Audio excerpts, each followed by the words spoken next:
Willow Creek was a picture of suburban perfection. Nestled in the rolling hills of Pennsylvania, the small town was the epitome of tranquility. Its tree-lined streets and sprawling parks painted a postcard image of the American dream. Yet, beneath the canopy of leafy willows and pristine facades, whispers lingered. It was said that nothing truly remained hidden in Willow Creek, not for long, anyway. At the end of a secluded cul-de-sac, perched behind wrought iron gates, stood the Blackwood residence. A masterpiece of modern architecture, the house was all glass walls and sharp angles, exuding wealth and sophistication. To outsiders, it was a sanctuary of success, the home of Marcus Blackwood, a man whose name was synonymous with power. Marcus had built an empire in real estate, reshaping skylines in cities across Pennsylvania. He was the man who had it all: wealth, respect, and a family that seemed plucked from the glossy pages of a lifestyle magazine. His wife, Vanessa Blackwood, was the perfect partner. Once a sought-after model, she still carried herself with the grace of the runway. Her honey-blonde hair framed a face that defied age, and her charm could disarm the most cynical of skeptics. To their friends and neighbors, she was the glue that held the family together, the loving stepmother to Marcus's daughter and the proud mother of her own son. Inside the Blackwood household, however, cracks marred the polished surface. Lila Blackwood, Marcus's 20-year-old daughter, was a psychology student at a prestigious university. Sharp and fiercely independent, she carried the weight of her mother Catherine's memory like armor.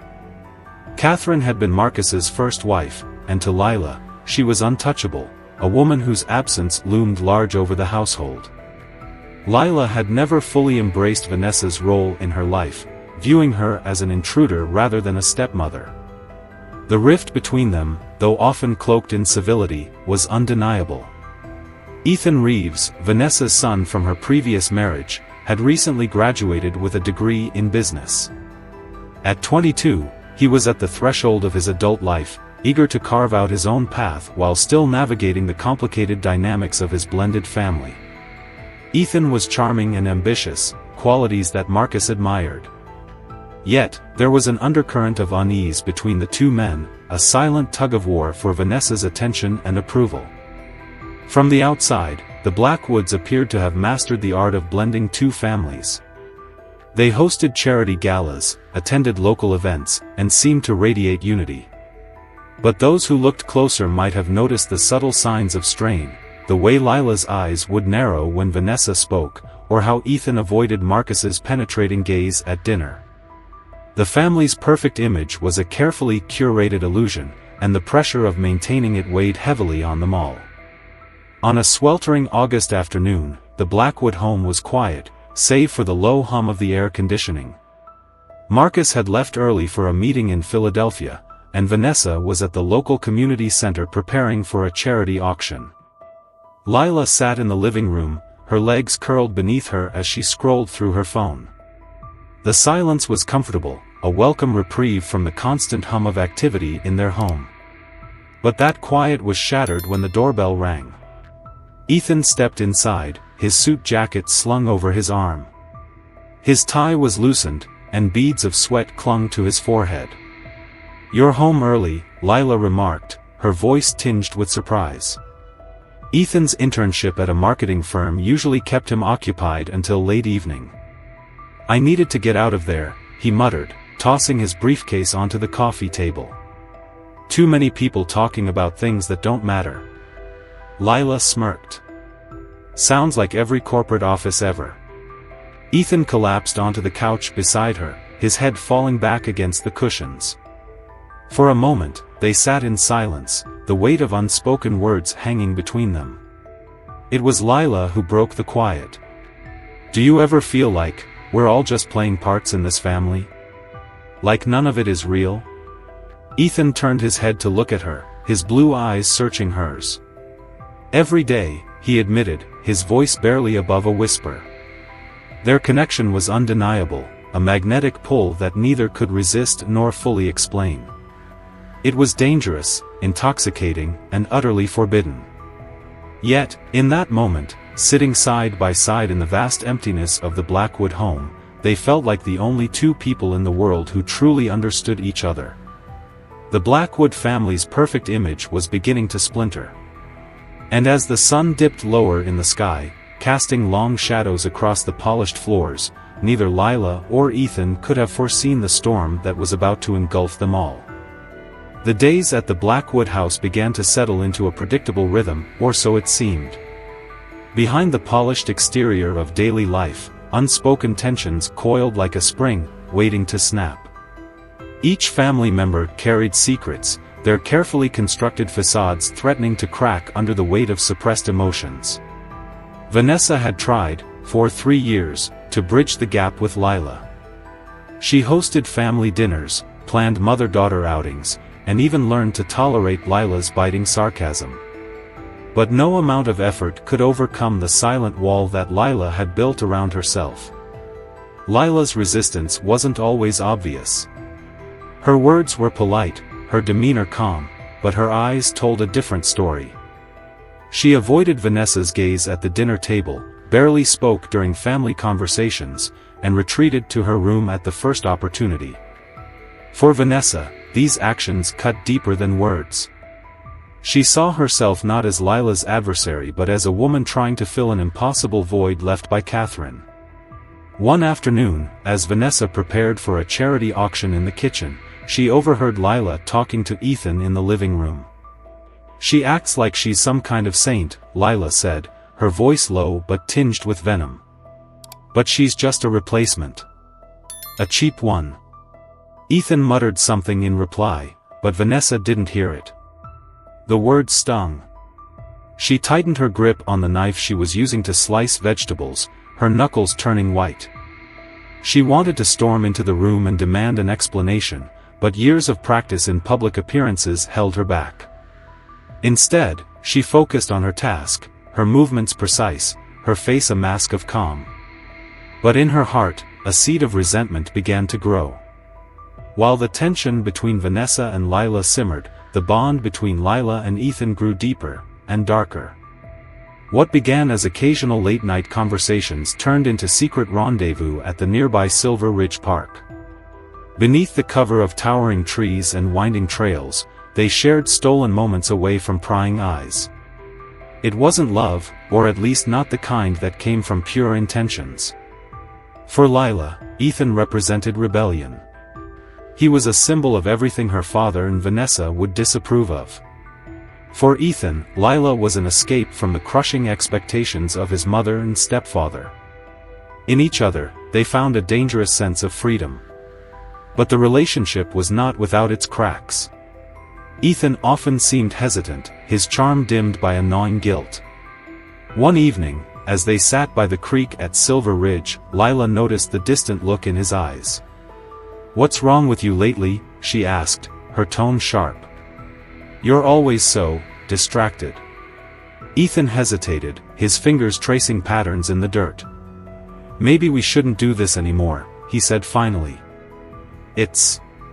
Don't," Lila interrupted, her voice trembling. "Don't you dare back out now." "It's not that simple, Lila," Ethan said, his voice rising. "This isn't a game. You think I don't see it? The way your dad looks at me like I'm a stray dog he let into his house. Or the way my mom tiptoes around him, like she's scared to breathe too loudly. This family's a mess. And you think leaving me will fix it?" Lila shot back. "You're just scared. Like always." The words hung between them, sharp and cold. Ethan stood abruptly, his jaw tight. "I can't do this tonight," he muttered before walking away, leaving Lila alone by the creek. Marcus Blackwood was not a man who missed details. His success in real estate was built on his ability to see what others overlooked, to anticipate problems before they arose. At home, however, his focus had always been elsewhere, on maintaining an image of perfection rather than examining the cracks beneath it. But recently, something about Ethan and Lila's behavior had begun to bother him. The lingering glances, the sudden silences when he entered a room, the shared inside jokes that seemed out of place for step-siblings. One night, Marcus returned home later than usual to find the house eerily quiet. As he ascended the staircase, he noticed light spilling out from beneath Lila's door. He paused, his hand hovering over the doorknob, but something stopped him.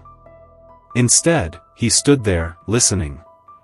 Inside, he heard hushed voices.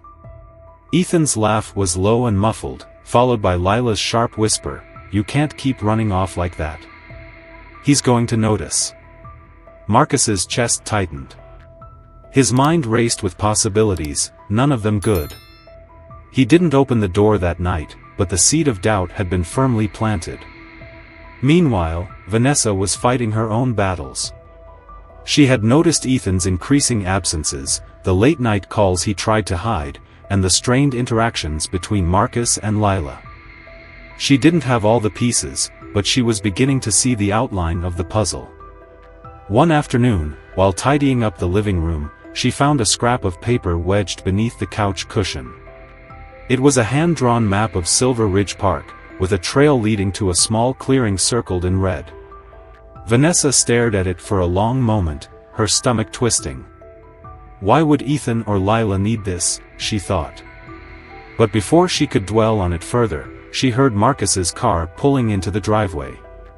She folded the map and slipped it into her pocket, her mind buzzing with questions she wasn't ready to ask.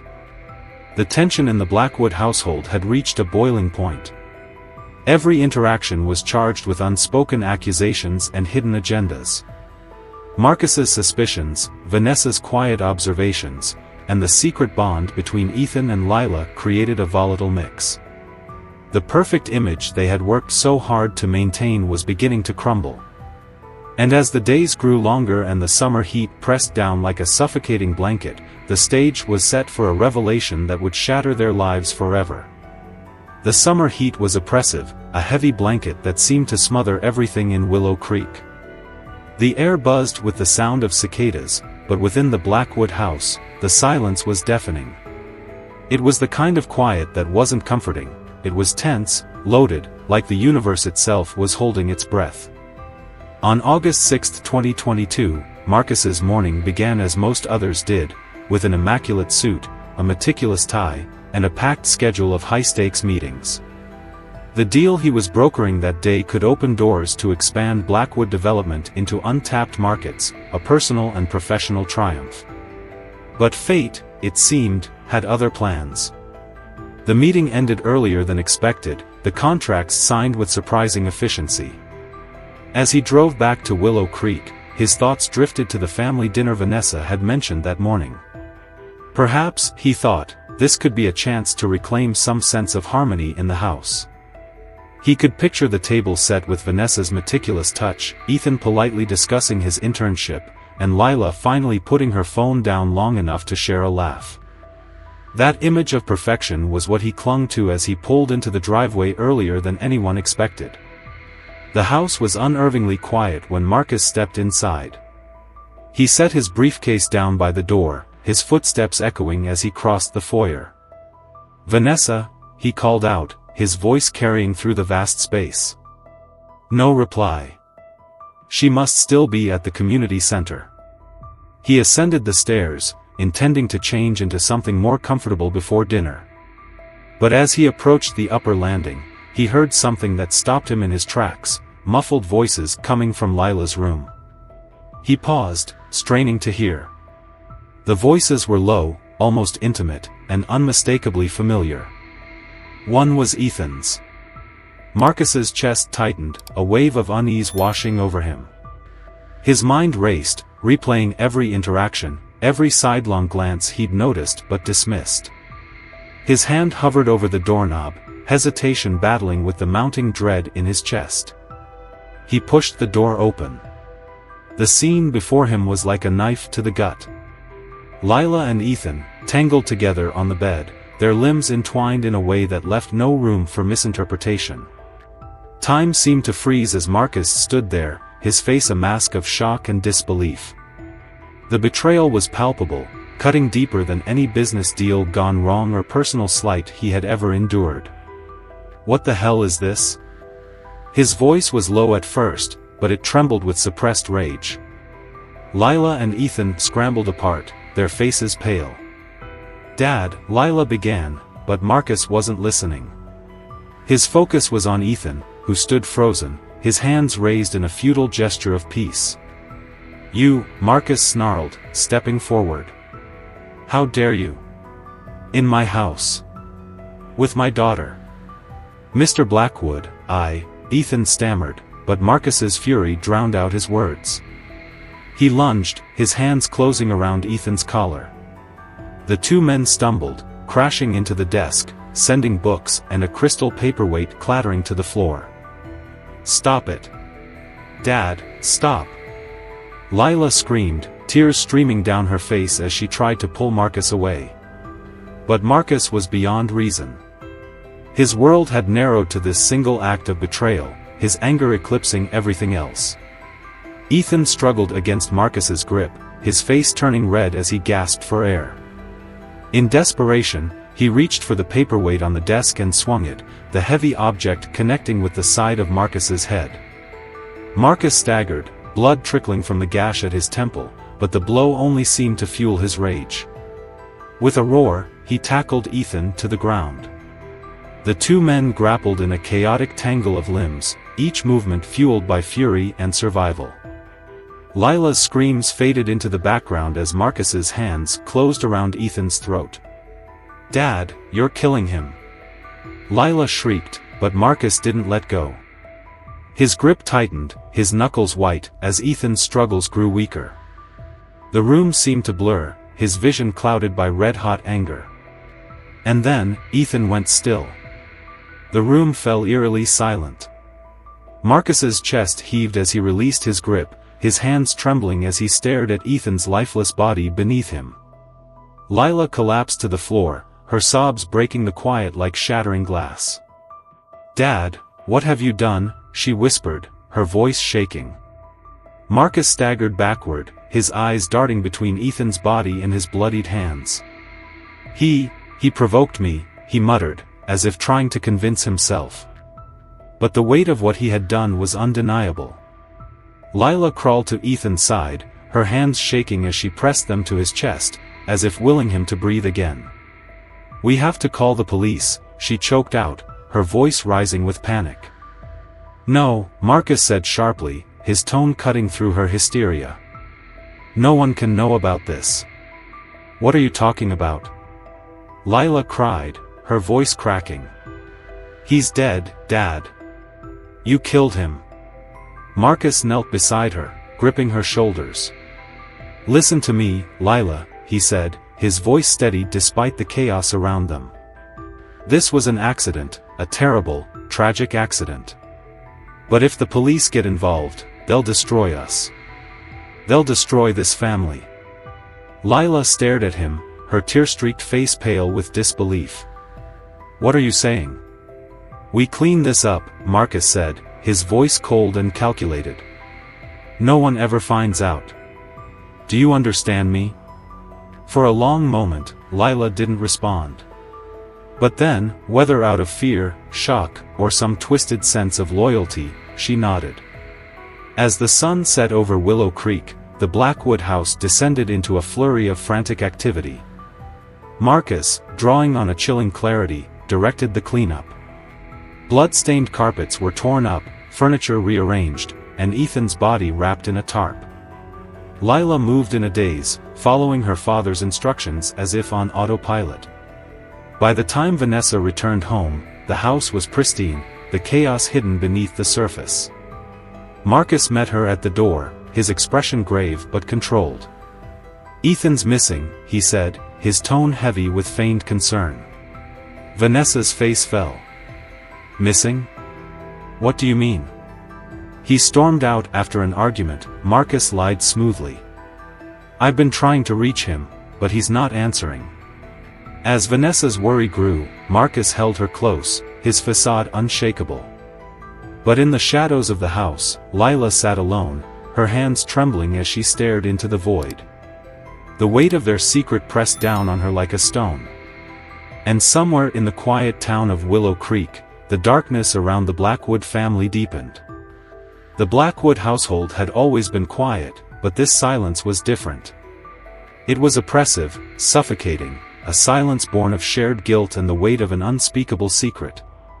Outside, Willow Creek carried on as usual. Neighbors mowed their lawns, children rode their bikes, and the world seemed blissfully unaware of the darkness festering behind the Blackwood's gleaming facade. Inside the house, however, nothing was the same. The sun rose on a house steeped in tension. Lila sat at the kitchen table, staring blankly at the untouched bowl of cereal in front of her. Her eyes were rimmed with red, her hands trembling as she scrolled aimlessly through her phone. Every sound, the hum of the refrigerator, the creak of the floorboards, made her flinch. Across the room, Marcus moved with practiced precision. His clothes were freshly pressed, his tie knotted perfectly, but his movements lacked their usual confidence. His hands lingered just a second too long on his coffee cup, and his jaw tightened each time he glanced at his daughter. He didn't speak to her, and she didn't dare speak to him. The scene was interrupted by Vanessa's entrance. "Any word from Ethan?" she asked, her tone laced with worry. She'd been up most of the night, texting and calling her son with no response. Marcus shook his head, feigning concern. "Nothing yet. I called the police this morning to file a missing persons report." Lila's spoon clattered against her bowl, the sound unnaturally loud in the quiet kitchen. Both Marcus and Vanessa turned to her, but she refused to meet their eyes. "I have to get to work," she mumbled, grabbing her bag and rushing out the door before anyone could stop her. Vanessa watched her go, a frown creasing her brow. "She's been acting strange lately," she said, almost to herself. Marcus offered a reassuring smile, though it didn't reach his eyes. "She's worried about Ethan. We all are."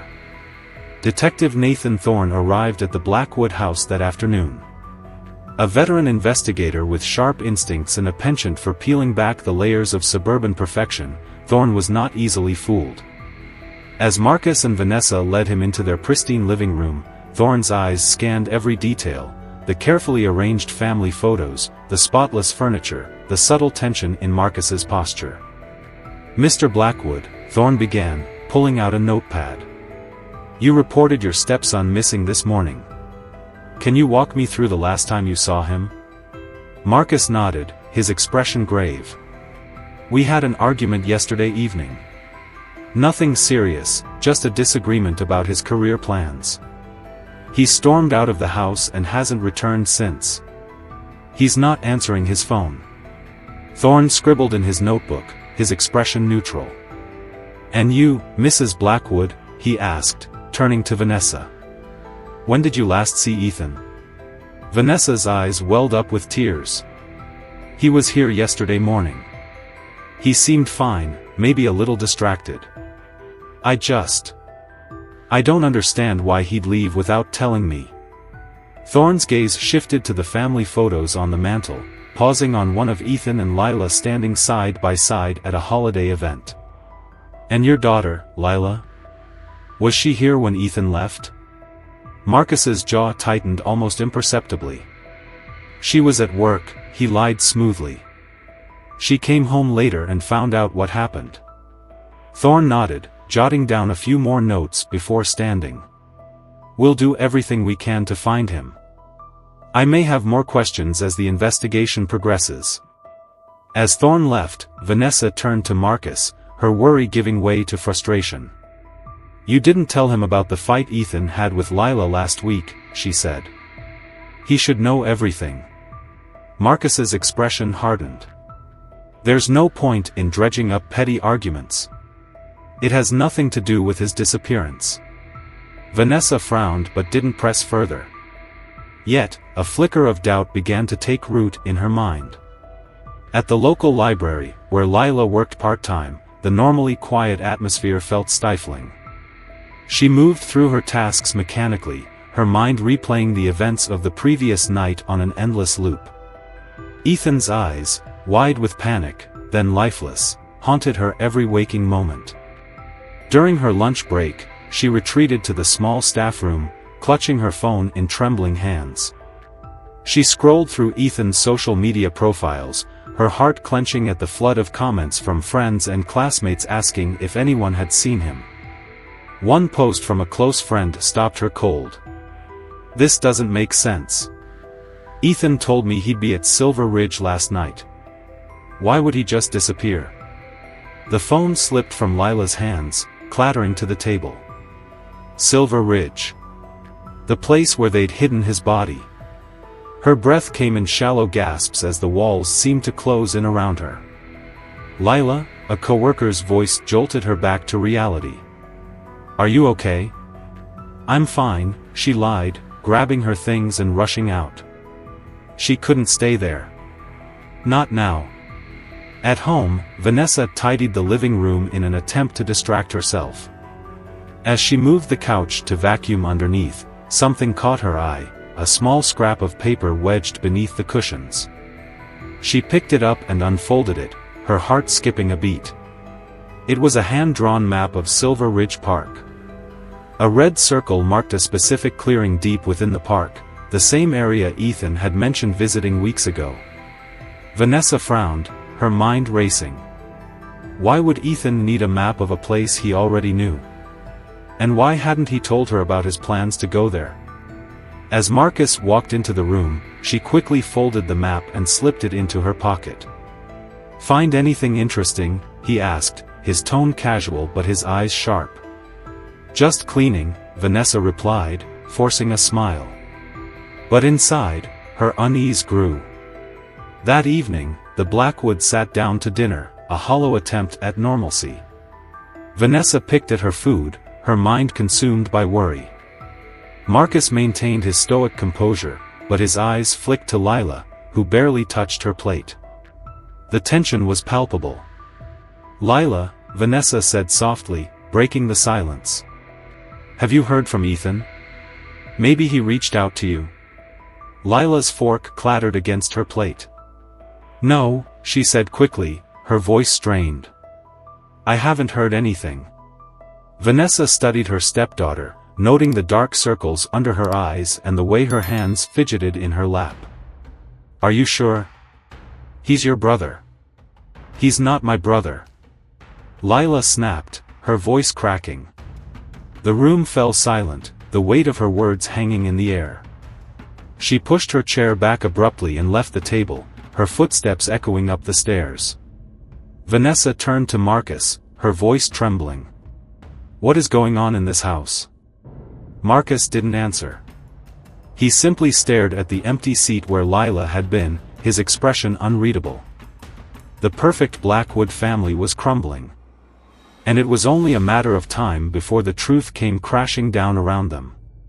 The Blackwood household had become a pressure cooker. Each passing day tightened the tension, and every shared glance felt like a silent accusation. Lila avoided Marcus, Marcus grew increasingly irritable, and Vanessa, caught between them, began piecing together the puzzle with a growing sense of dread. Outside, the investigation into Ethan's disappearance gained momentum, the quiet hum of police activity inching ever closer to the truth. Detective Nathan Thorne wasn't one to let a mystery linger. Something about this case gnawed at him. On the surface, Ethan's disappearance seemed to fit a familiar pattern: young man, recent college graduate, possibly struggling with identity or purpose, but the subtleties of the Blackwood family dynamics told a more complicated story. Thorne had a knack for spotting cracks in facades, and this family was full of them. Vanessa couldn't ignore the gnawing feeling that something was deeply wrong. Lila's outburst at dinner, her pale complexion, and her constant nervous fidgeting painted a troubling picture. Then there was the map of Silver Ridge she'd found, a clue she hadn't yet shared with Marcus. Late one evening, Vanessa knocked on Lila's bedroom door. "Lila, can I come in?" No answer. Vanessa opened the door to find her stepdaughter sitting on the edge of her bed, staring blankly at her phone. The sight of her, a once vibrant young woman now reduced to a hollow shell, broke Vanessa's heart. "Lila, please," Vanessa said softly, stepping inside. "I need to talk to you. About Ethan." At the mention of his name, Lila flinched, her shoulders stiffening. "I already told you, I don't know where he is." "I don't believe you," Vanessa said, her voice firm but gentle. She reached into her pocket and pulled out the folded map. "I found this under the couch." Why would Ethan need a map of Silver Ridge? Lila's eyes widened, her breath hitching. Don't lie to me," Vanessa interrupted, her tone sharper now. "Something happened, Lila. And if you don't tell me the truth, the police will find out on their own." Lila's hands trembled as she gripped the edge of the bed. "You don't understand," she whispered, tears pooling in her eyes. "It wasn't supposed to happen like this." Vanessa froze. What wasn't supposed to happen? The dam broke. In a torrent of sobs and fragmented sentences, Lila confessed everything: her relationship with Ethan, the forbidden connection they had kept secret, and Marcus's violent outburst the night Ethan died. Vanessa's knees buckled, and she sat down hard on the bed beside Lila. The truth was worse than she had imagined, a nightmare that shattered the illusion of her family. But as Lila continued, Vanessa's sorrow turned to anger, not at her stepdaughter, but at Marcus. "He killed Ethan," Lila finished, her voice raw. "And then he made me help him cover it up." Vanessa stared at her, her mind racing. She wanted to comfort Lila, to tell her it wasn't her fault. But more than that, she wanted answers from Marcus. Vanessa waited until Marcus returned home that night. As he stepped through the front door, she was waiting for him in the living room, her face a mask of controlled fury. "We need to talk," she said, her voice cold. Marcus paused, sensing the shift in her tone. "What's this about?" Vanessa stepped closer, her hands clenched into fists. "Lila told me everything, Marcus. About Ethan. About what you did." His face hardened, his jaw tightening. "She shouldn't have said anything." "Don't you dare," Vanessa snapped. "You killed my son. And then you made her, your own daughter, help you cover it up." Marcus's composure cracked. "It was an accident," he said sharply. "He was with her, Vanessa. My daughter. What was I supposed to do? Stand there and let it happen?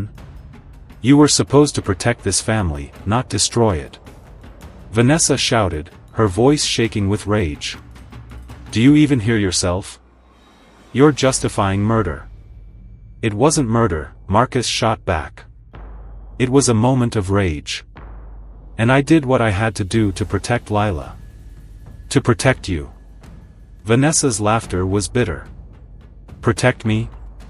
You think this is protection? You've ruined everything." As their voices rose, neither Marcus nor Vanessa noticed the faint sound of a car engine outside. Detective Thorne, arriving for a follow-up interview, had parked his unmarked car just beyond the Blackwoods driveway. The front windows were slightly ajar, and from where he stood, Thorne could hear every word of the heated exchange. "I'm not going to let you get away with this," Vanessa hissed, her voice dropping to a dangerous calm. "I'm going to the police." Marcus grabbed her wrist, his grip firm but not violent. "If you do that, you'll destroy what's left of this family." "We're already destroyed," Vanessa said, pulling free. "And it's all because of you." Thorne didn't hesitate. He retrieved his phone and called for backup. 15 minutes later, flashing red and blue lights illuminated the Blackwood residence. Officers swarmed the property, their voices cutting through the night as they secured the scene. Marcus stood frozen in the doorway, his face pale but composed. "I'd like to speak to my lawyer," he said evenly as the officers moved to handcuff him. Vanessa and Lila were separated for questioning, their faces etched with exhaustion and fear. As Thorne approached Vanessa, she met his gaze with defiance. "He killed my son," she said simply. "I'll tell you everything." Thorne nodded, his respect for her courage evident. "We'll get to the truth, Mrs. Blackwood. I promise." The following day, guided by Vanessa's statement, investigators searched Silver Ridge Park. It didn't take long for them to uncover Ethan's body, wrapped in a tarp and hidden in the clearing marked on the map. The discovery sent shockwaves through Willow Creek. The Blackwood's carefully maintained image was shattered, replaced by whispers of betrayal and murder. As news spread, neighbors and friends grappled with the revelation that even the most picture-perfect families could harbor darkness. The courtroom was packed, a hive of murmurs and darting glances as the Blackwood family saga reached its final chapter. Reporters scribbled furiously in their notepads, their cameras capturing every anguished expression and whispered exchange. Vanessa sat in the front row, her back straight and her hands clasped tightly in her lap. Beside her, Lila stared blankly ahead, her pale face betraying the storm raging inside her. Across the courtroom, Marcus Blackwood sat at the defense table, his once commanding presence diminished by months in custody. His tailored suit hung looser on his frame, and the lines etched into his face seemed deeper. But his eyes still burned with a stubborn resolve, as if he believed he could somehow salvage what little remained of his shattered life. The prosecution laid out their case with precision.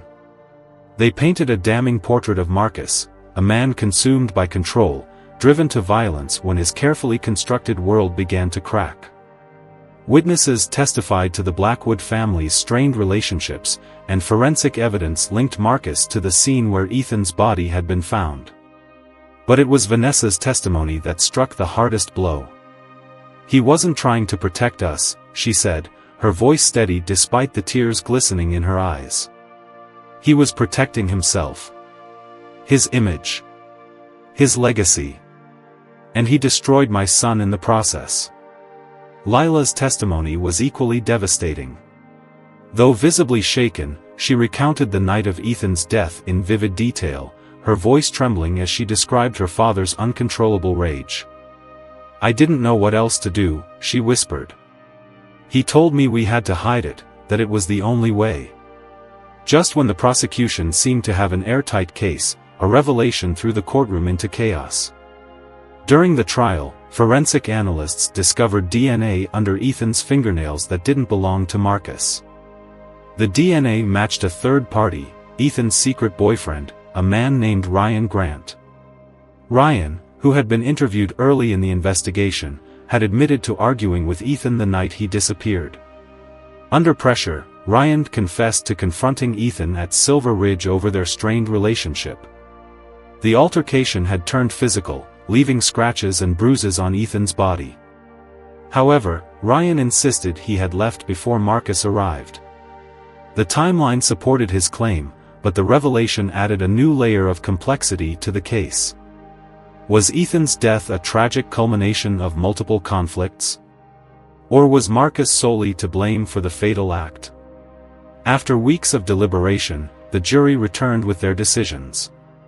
Marcus was found guilty of manslaughter and obstruction of justice, acknowledging that while his actions had led to Ethan's death, they had not been premeditated. He was sentenced to 8 years in prison, with eligibility for parole after 5. For Lila, the fallout was emotional rather than legal. The court acknowledged her role in covering up Ethan's death but determined she had acted under duress. She was not charged but was ordered to undergo therapy and counseling. Vanessa, despite her grief and anger, vowed to rebuild her life. "This family may be broken," she said in a statement outside the courthouse, "but I refuse to let it define me." Willow Creek moved on, but the Blackwood story lingered in the town's collective memory. Their house, once a symbol of perfection, stood empty, its windows dark and its manicured lawn overgrown. Occasionally, a passerby would pause, wondering about the secret still buried within its walls. Vanessa sold the property and moved to another state, seeking a fresh start far from the whispers and judgment of the community. Lila transferred to a university out of state, determined to piece together a life free from her family's shadow. And Marcus? In prison, he became a cautionary tale, a man who had everything but lost it all in a moment of rage.